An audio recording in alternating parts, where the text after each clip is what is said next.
मैं अमन कुमार एक बार पुनः आपके सामने उपस्थित हुआ हूँ। आज हम लोग भारतीय भूगोल के एक महत्वपूर्ण चैप्टर कृषि के ऊपर बात करेंगे। इससे पहले भी हम आपको 2 वीडियो अवेलेबल करा चुके हैं कि भारतीय जो कृषि है उसकी क्या विशेषता है, उसकी क्या समस्या है। आज हम लोग पढ़ेंगे कि उसके क्या क्या टाइप है। Major type of the Indian agriculture we will talk about the first one.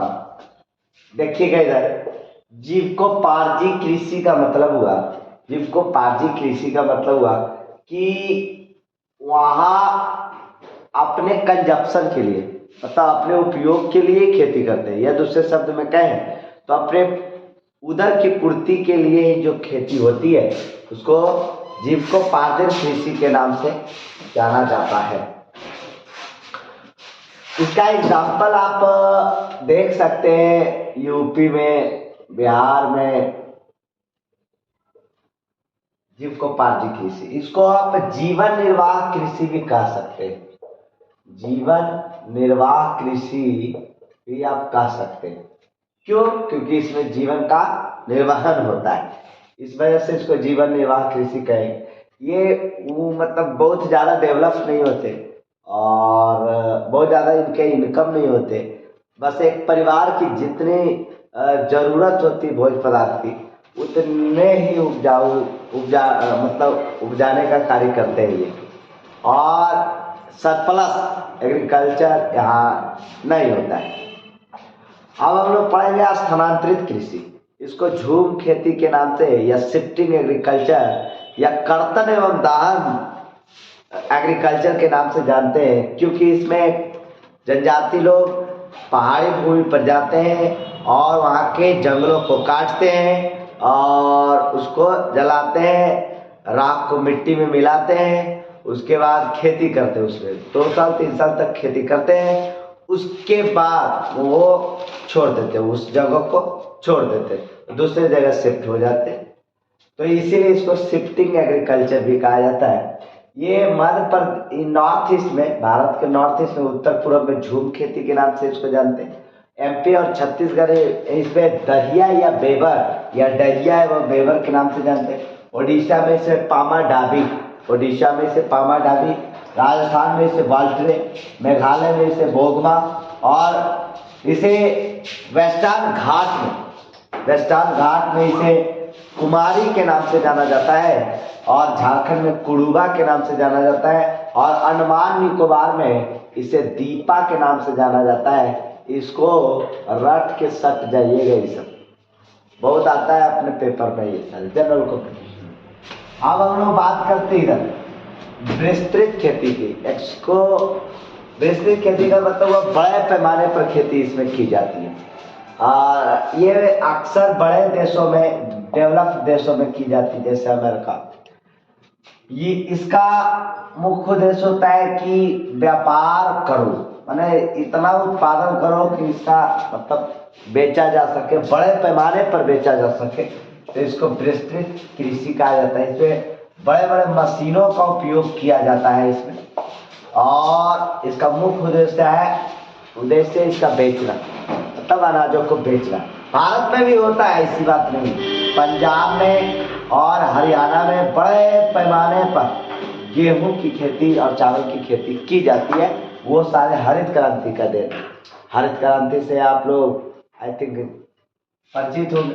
थोड़ा सा इधर रफ कर देते। इधर 1966-67 में पंजाब, हरियाणा एवं वेस्टर्न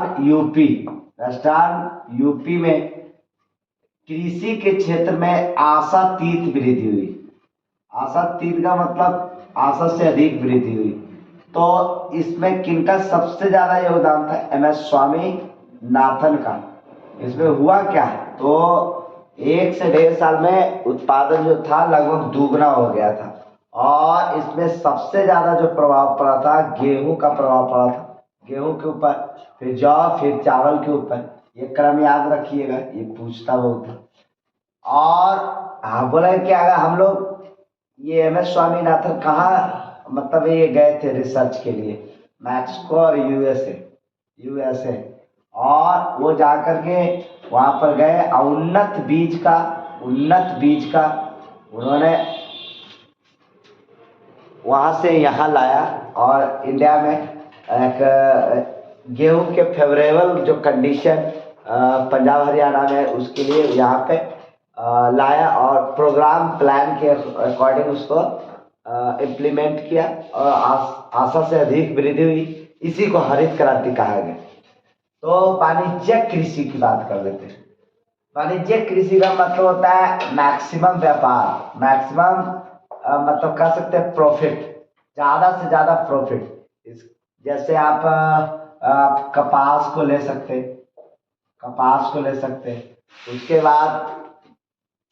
उसके बाद जूट हो सकता है, उसके बाद मसाला हो सकता है, चाय हो सकते हैं, ये उसके बाद तंबाकू हो सकते हैं, अनाज भी हो सकता है, ऐसी बात नहीं, अनाज भी हो सकते हैं वाणिज्य, लेकिन कब, जब खाने से ज़्यादा होगा तब ना। भारत में इतनी जनसंख्या है कि वो शायद ही वाणिज्यिक दृष्टिकोण से उत्पन्न होता हो। थोड़ा बहुत होगा करेगा तो पंजाब हरियाणा में, अदरवाइज सारे हम लोग कंजप्शन में उसको यूज कर लेते हैं। अब नेक्स्ट बात करते बागानी या बागाती या रोपण फसल।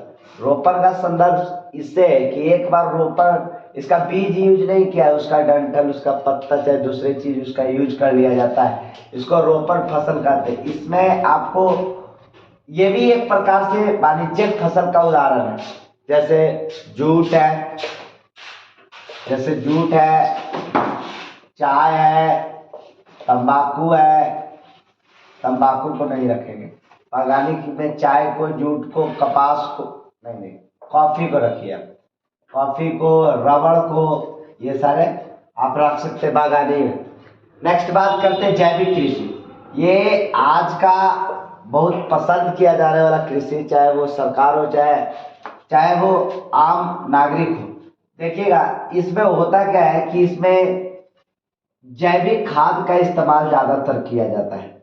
जैविक खाद का मतलब घर का कचरा, चाहे पेड़ पौधे का जो अवशेष बचता है उससे, कुल मिला के कहें तो कम से कम उर्वरक का इस्तेमाल किया जाता है। यानी फैक्ट्री में बनता है उसको उर्वरक बोलते हैं और जो छिड़का जाता है, तो ये ऐसा नहीं, घर में जो बनता है उसको दीजिए ताकि ज़्यादा से ज़्यादा हम लोग हेल्दी जो कृषि के उत्पाद है उसको खा पाए।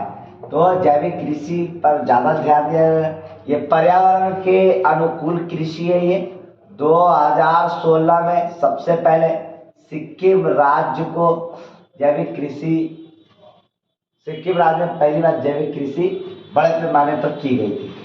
चलिए, सहकारी कृषि का मतलब हुआ 1 2 3 4 5, चाहे जो भी कहिए।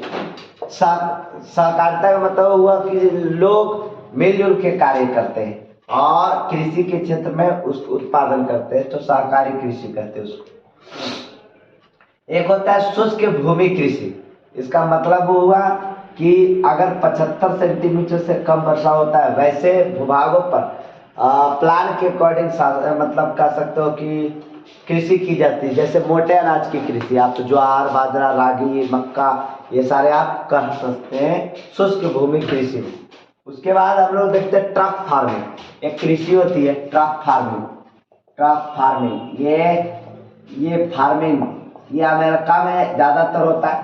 ये फल, फूल, सब्जी, इसको ट्रक्स के माध्यम से ट्रांसपोर्ट किया जाता है, बड़े पैमाने पर किया जाता है, इस वजह से उसको ट्रक फार्मिंग भी कहा जाता है। उसके बाद और कोई एग्रीकल्चर आई थिंक नहीं बचा, मैं आपको सारा बता दिया। अगर आपके पास क्वेश्चन हो, आपके पास कोई इससे रिलेटेड इशू हो, आप हमें कमेंट कर सकते हैं।